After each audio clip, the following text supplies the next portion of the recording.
something, and this means something, yeah. This means something, and this means something, yeah. This means something, and this means something, yeah. This means something, and this means something, yeah. This means something, and this means something, yeah. This means something, and this means something, yeah. This means something, and this means something, yeah. This means something, and this means something, yeah. This means something, and this means something, yeah. This means something, and this means something, yeah. This means something, and this means something, yeah. This means something, and this means something, yeah. This means something, and this means something, yeah. This means something, and this means something, yeah. All right, so here's the thing: is I found this thing called a random topic generator, and I guess it's for like bloggers. And so what I'm going to be doing is I'm going to pick one of these. I'm just going to do it. Okay, so here we go. Blogtap.net. Blogtap.net/blog topic generator. Okay. So there's no bias here because it's just random. And it's gonna pick what the fuck this show's gonna be about this week, huh? All right, so I'm not gonna pick and choose. It's gonna be whatever comes up first is the topic for the show. Okay, so here we go. Let's see. All right, things that you think you should not be subject to. Okay, that makes sense. I guess, yeah, I can do that. Things that you think you should... I mean, there's lots of things I shouldn't be subject to. All right, I think this much I can do. Some of them were like... I was testing it earlier. Some of them were like... were no joke, like... Russian churches. I guess I can make that interesting. But things that you think you should not be subject to. I love it. I'm on board with that.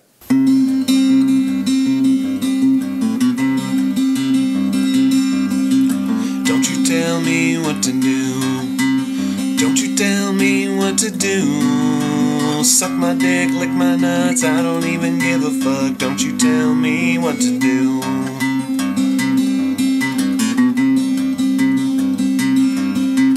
Don't you tell me what to do. Don't you tell me what to do. Suck my dick, lick my nuts, I don't even give a fuck. Don't you tell me what to do.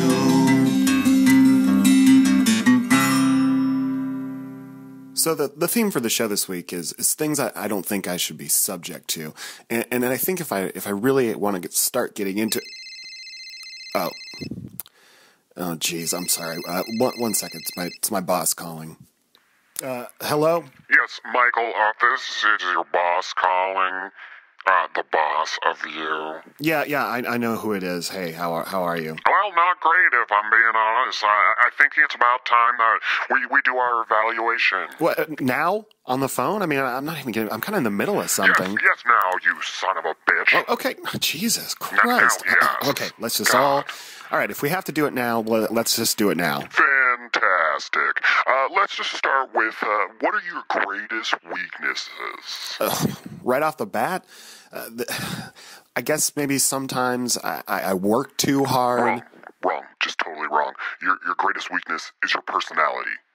It's just your general personality, like who you are as a person. Jeez, I mean, that's a little personal, don't you think? No, I don't. No.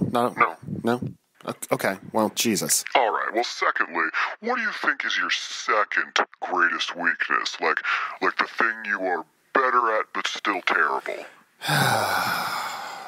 Typing accuracy?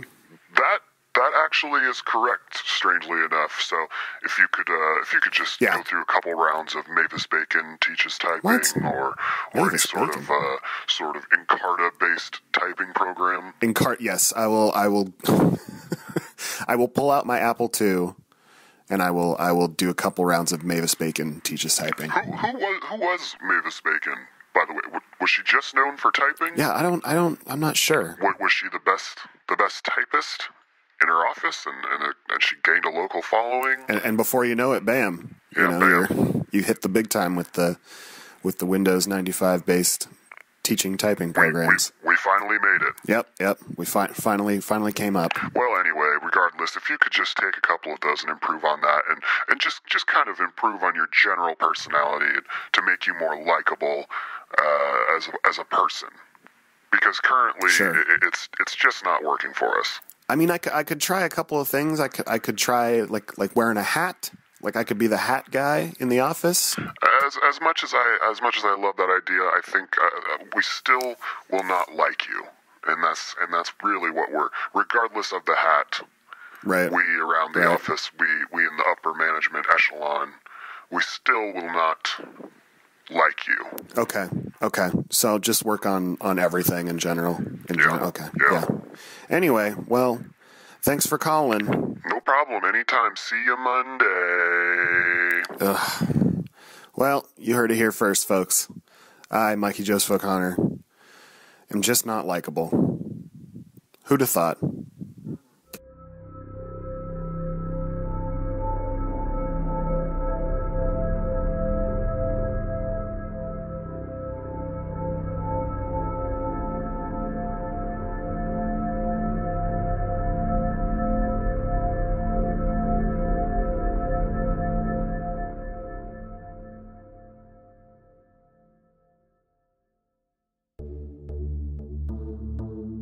When I was about 19 years old, I had a real problem with work. It eluded me somehow. I detested it. I'd worked since I was about 13 years old, and I figured that I deserved a break for like a year at least. Hell, I'd earned it. 6 years on, 1 off. That seemed more than fair. It was at the end of this year of fun employment that, well, I found myself broke and in a massive hole with the bank, which had accumulated from the direct deposit advance button at the ATM. I started searching Craigslist for a job, any job that might pay me more than $7.50 an hour with my incredibly small and varied set of skills. I had worked construction, been a barista, a cashier, pretty much every crappy job you can get with just a high school education. I found an ad for a landscaper at a retirement home in Diamond Heights, an area of the city that was way the fuck out there, but it paid a whopping $9 an hour that I could now put towards my almost $1,500 in debt to the bank in overdraft fees. I called and spoke to the manager, and he told me to come out the next morning at 7 and find him. So the next morning I woke up at 5, and I had that sickly sweet early morning feeling in my stomach. The feeling you get with too much coffee and not enough sleep. It's like anxiety and sluggishness combined. So I got on the bus. It's me and mostly a bunch of day laborers heading out to work construction in the industrial part of town. These guys looked like they knew what they were doing. And what a pansy I was. What a soft, doughy lump I'd become. I knew these guys were thinking the same thing. We all got off at our transfer station. They went one way and I went another. I had now been on buses for an hour, and there was still a half-hour walk from the bus stop to the retirement home. I wasn't sure how sustainable this would be, but literal beggars can't be choosers. I mean, at this point, I'd also taken to playing guitar on the street for cigarette money, so begging was certainly not beneath me. I walked through the maze of the neighborhood and wondered how much longer this journey was going to take before I got there and got to start real work. As I walked up a quiet suburban street, I saw 2 of the biggest crows I'd ever seen, sitting on a trash can, fighting viciously over some old Chinese takeout. I mean, they made such a racket on the street, and I looked so haggard from so many nights of cheap Old English 40s and blunts filled with $10 brown swag weed that I'm sure anyone looking out their window would have assumed it was me digging through the garbage.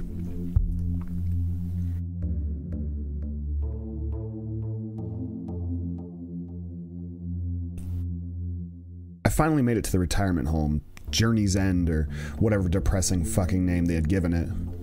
I met with the manager, who was a real dick and seemed to want to stress how dangerous the job could be, climbing 50-foot ladders and the like. Yeah, but don't worry, we tie a rope to you. Oh, good, thank God for that. Can I wear a helmet too? We walked the grounds and he explained what I'd be doing that day. You're gonna be clearing this here hillside. As I looked at what I would be clearing the hillside of, it became clear what it was. "Hey man, that's poison oak," I said to him. "Yeah, don't worry, we got a hazmat suit for you." I put on the ill-fitting hazmat suit and some gloves and set to working the hillside. By now the morning fog had burned off and the sun had started beating down. I started to sweat a humid plastic sweat, and I was fogging up the window of the suit. I worked in a wet, blurry haze for a couple of hours. At about noon, it dawned on me that I'd done this to myself, and that I deserved this. Because of my laziness and ineptitude at becoming a real man and providing for myself, I mean, this is what I get. And that's when the itching started. I crawled up to the top of the hill and I tore that hazmat suit off. I could just feel it. I was going to be very, very uncomfortable for the next, I don't know, forever? However long it was going to take to do this goddamn job. I gathered myself from my self-pity and I did what any respectable man would do in that situation. I balled up the hazmat suit and I quit. I went into Dude's office. I put the suit on his desk and I said, "I'm really sorry, but I can't do this." "A little too much for you, eh?" he said. "Yeah, I guess so."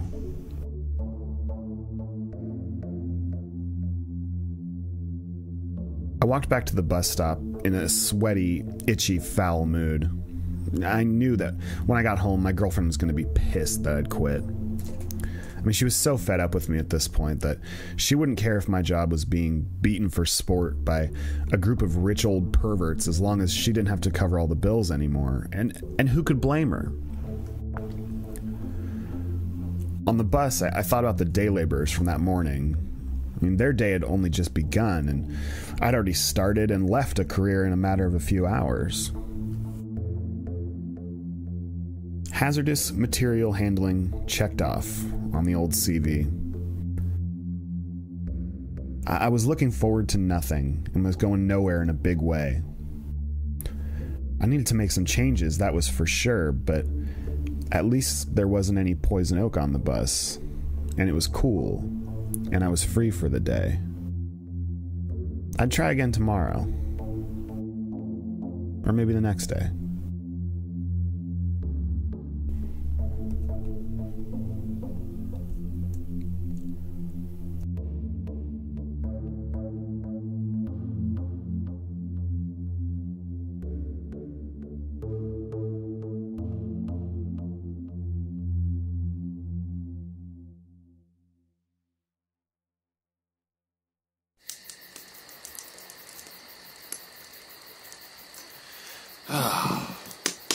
What a beautiful night to be out here. Just amazing. I mean, it's truly, truly God's country. Oh, hold on. Got someone coming here. Oh, boy. Well, who do I see over here? It's just... oh, hello, yes, okay. All hello. right, okay, everybody. It's just me. Oh, of just course me. it is, of course it is. Listen, young friend, would you mind if I sat a spell? Oh God, you sound like a old racist ghost that's dying again. Well, it's an odd choice. Yeah, no, it definitely is. Anyway, I guess thanks for joining me.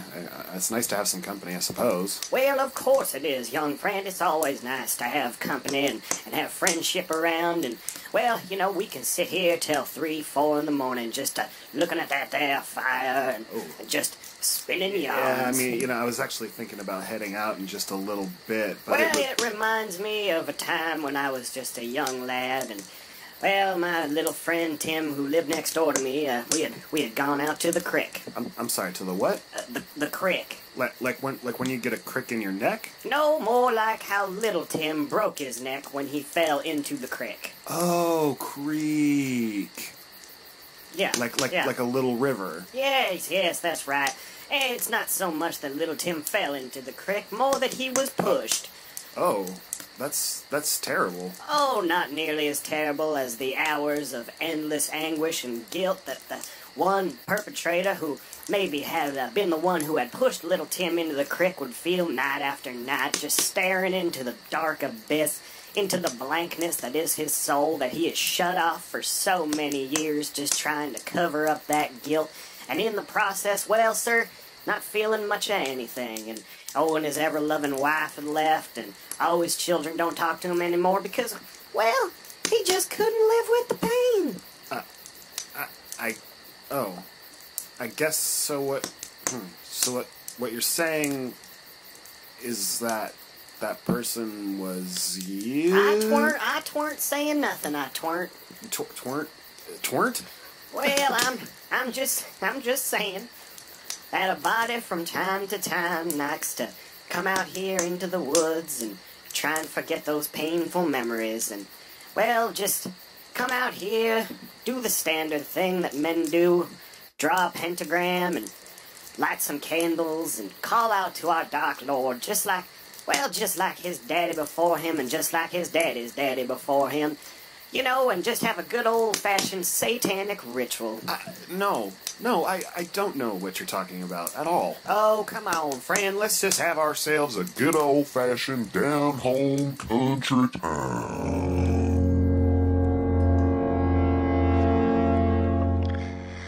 Well, okay, that was weird. I'm just kind of thinking that maybe it's not for me. And, you know, I'm feeling kind of triggered by that only because my uncle was a Satanist and he also broke a little boy's neck. And, you know, he was a nice man. I'm not saying he wasn't a nice man. He was a very nice man. But, you know, it's just, I kind of feel like maybe I shouldn't have been subjected to that. Oh, I'm sorry. It seems you dropped something. What? No, I didn't. You clearly did it. It's just a dime. It just fell out of your pocket. It could have come out of anybody's pocket. What is the deal here? Are you ashamed of having dimes? No. That would be ridiculous. Yeah, it would. I mean, what's the problem? Look, if I tell you, you have to promise not to laugh. I don't even know you. Why would I laugh at you? That'd be super rude. Well, this might surprise you, but my real voice is actually quite odd. So this is the normal voice. Yeah, this is the total straight one. Yikes. Yeah, I know. Well, anyway, my mother, therapeutically, she used a dime as a trigger object in order for my voice to, well, go to this normal register that you hear today. And if I see that dime... What, this dime? Yes, that dime right there. Oh my god, what is happening? I'm actually Ray Romano, yeah! Ray, Jesus. Robert, God. Jesus Christ. Ugh. And if I get a little whinier, I can be Fred Stoller. My mother. Who? Fred Stoller? I was in the phone booth in Dumb and Dumber. You'd recognize me if you saw me. Oh, right. And now you can see and must understand why I must never have a dime again. Yeah, that's incredibly annoying. I'll give you that. And now, live from the stationery store your mama works part-time at, it's the Elmer.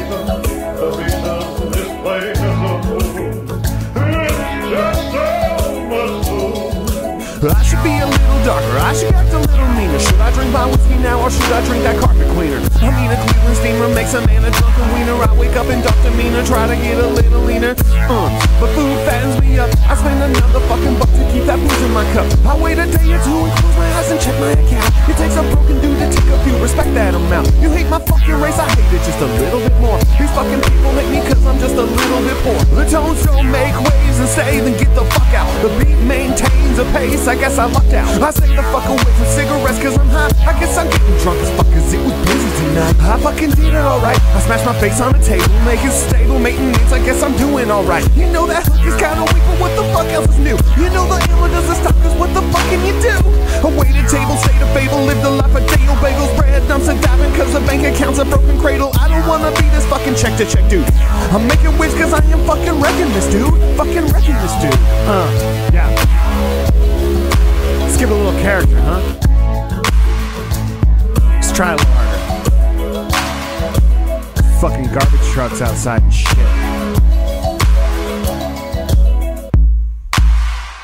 Fuck it.